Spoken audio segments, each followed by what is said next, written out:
Let's sew a Dresden Plate flower coaster. After you've cut out all your pieces, we'll start by making the petals. Fold each of the wedges in half lengthwise and then sew across the top. Then we'll trim off the folded corner of our seam allowance and turn this right side out to get that signature pointy look. You can gently use something pointy but not sharp to poke into that corner and make sure it turns all the way out. After giving those a good press with your iron, lay them out in the pattern you'd like and start sewing them together along the edges until you've made a complete circle.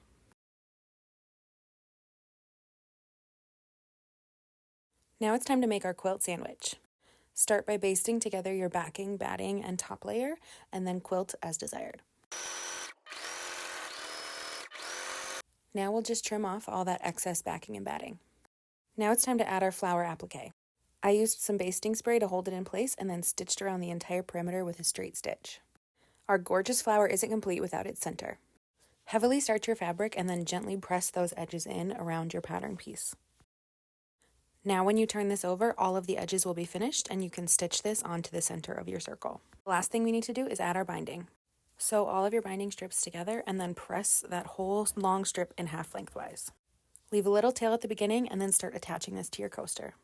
When you get to a corner, break your thread and then fold that binding strip out away from your coaster and then back over the top so it is laying along the next edge you're going to sew. Once we've gone all the way around, we're just going to press our binding away from the coaster and then baste it on to the other side. Stitch that in place again and you will have your finished product.